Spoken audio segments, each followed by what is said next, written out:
Ngai natali likolo natali na se na moni nzambe wanga. Ngai natali likolo natali na se na moni nzambe wanga.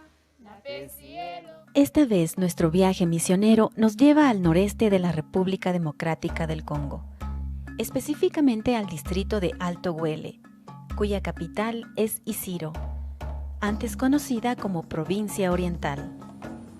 La ciudad se encuentra situada entre la selva ecuatorial y la sabana. La mayor parte de la población habla lingala, aunque un porcentaje considerable conoce el suajili. Dentro de Isiro conoceremos un poco más acerca de Mumbere, una aldea multiétnica donde cohabitan por lo menos 35 tribus entre locales y foráneas. Entre estas tribus están los pigmeos, término de origen griego usado para referirse a grupos humanos, cazadores-recolectores que viven en las selvas ecuatoriales africanas y que se caracterizan por su baja estatura. Los hombres miden menos de 1,50 m. Esta población, por muchos años, ha sido considerada la servidumbre de las diversas tribus que por tanto tiempo los han dominado. También conoceremos acerca de la misión comboniana, que con su labor ha logrado cambiar la perspectiva de este pueblo explotado y que además los ha insertado en proyectos de salud y educación. Yo llegué al Congo en 1972, esto es, hace 42 años. Exactamente en enero de 1973 llegué aquí a Mumbere como mi primera misión. La situación que vivíamos entonces estaba bajo la dirección de Mobutu, del Partido Único. La vigilancia era intensa a través de capataces que se llamaban Kandere. Ellos controlaban todo. Eran personas que no tenían ningún valor intelectual, ninguna preparación, ni siquiera humana, pero causaba miedo a la gente, la metían en problemas. De manera particular nos acusaban a nosotros los sacerdotes o venían a la iglesia para escuchar lo que decíamos y referir a las autoridades políticas, quienes estrangulaban un poquito a la gente y querían dominarlo todo. Por lo tanto, no existía una verdadera libertad. Aquí en Mumbere había, sin embargo, un desarrollo que se apoyaba en las plantaciones. Aquí había por lo menos 35 plantaciones que agrupaban a muchísima gente. Los patronos siempre, entre comillas, delegados del Estado, habían contratado a la población para tener la mano de obra. De modo que había gente que venía del sudeste del Congo, de todas partes del mundo. En realidad, Mumbere es una aldea, digamos, multiétnica. Hay por lo menos 35 tribus. Esto pues ayuda a la población a tener un clima más abierto para ayudarse recíprocamente y evitar el aislamiento, como por ejemplo a Isiro, a Uamba, Rongu, que son monotribales, y entonces la situación es más cerrada. Aquí en cambio hay mucha más apertura precisamente por esta capacidad multiétnica.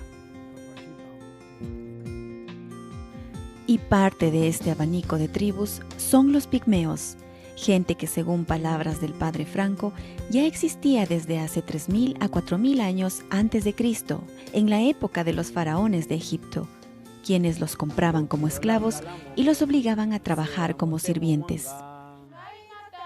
Se los usaba también para divertir a la gente, en especial en la danza, pues eran excelentes bailarines. Actualmente son el último escalón en la cadena de servicio.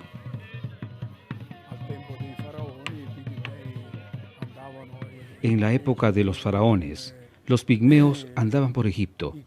Eran como los payasos de hoy. para divertir a la gente en el espectáculo.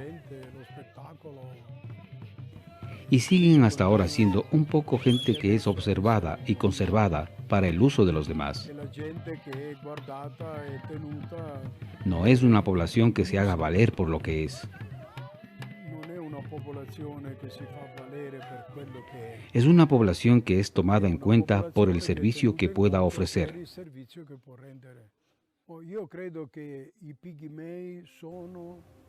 Yo creo que los pigmeos son los verdaderos autóctonos de esta tierra. O sea, a partir del Camerún,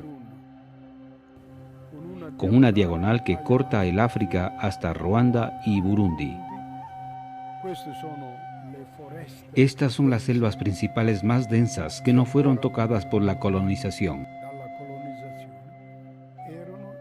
Eran los lugares naturales de los pigmeos. Otros pueblos, esta es la historia, vinieron a dominar desde el norte los Lotisi,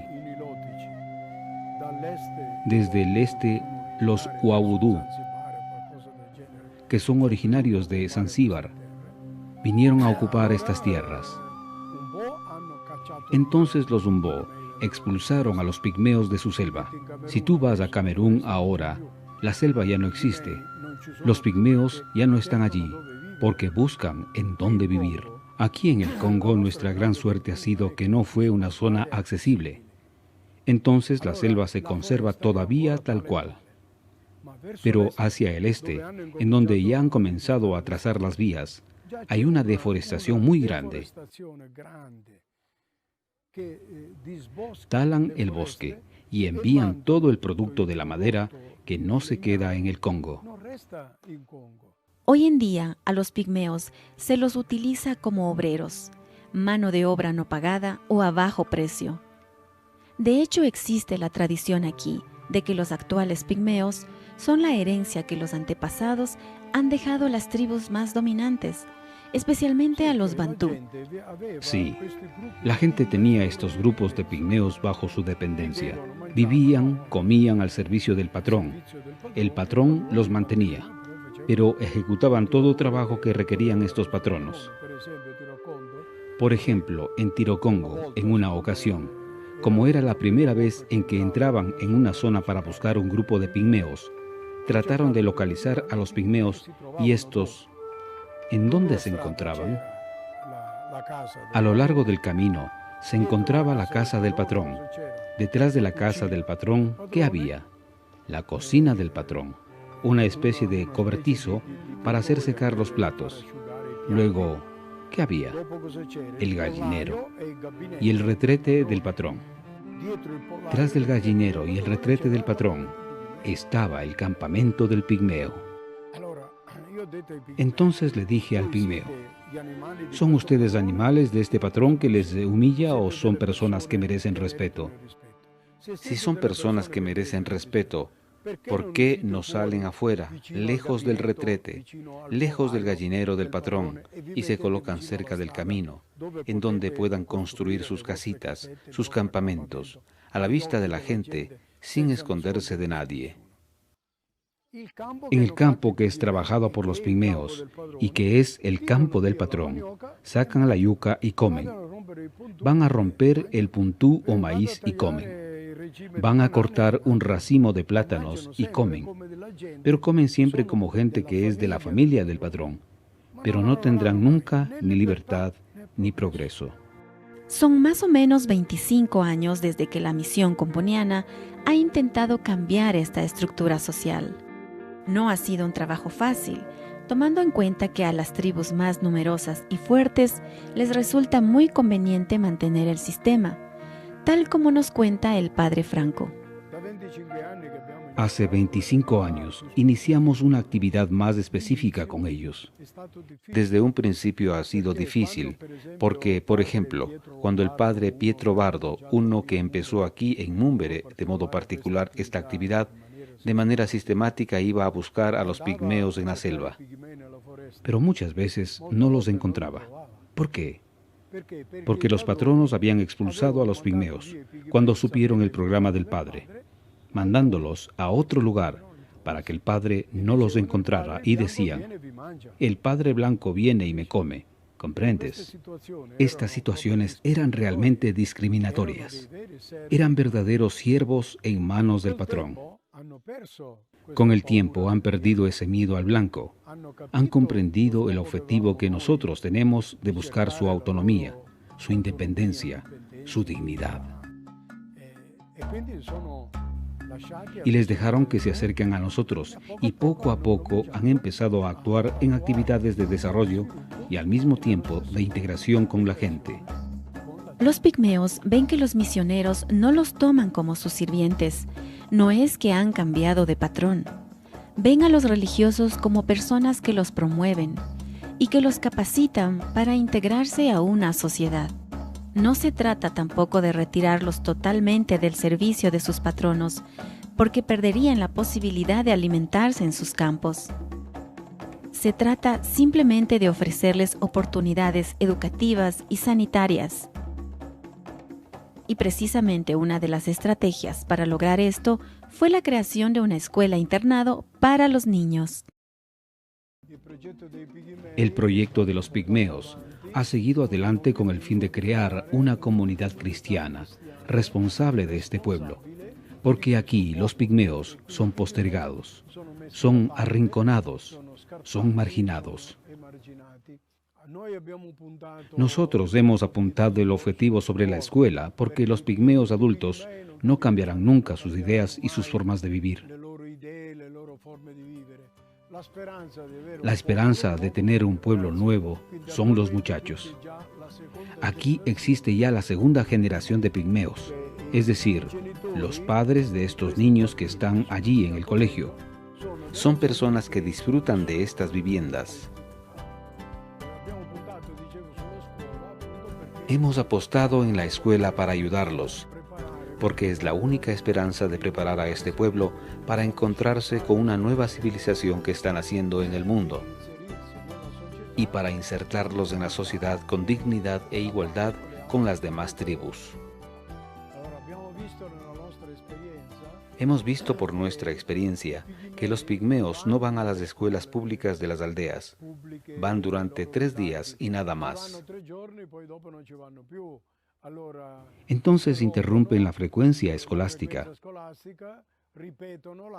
Repiten el curso y se sienten humillados frente a los demás niños más pequeños. Entonces hemos dicho, no podemos hacer el primero y segundo año de la escuela en sus casas. Pero tampoco podemos separarlos de sus padres.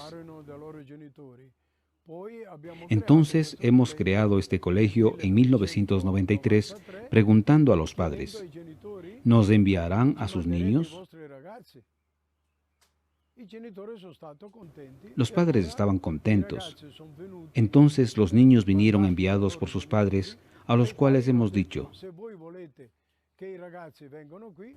si quieren que sus hijos vengan aquí, deben construir los planteles.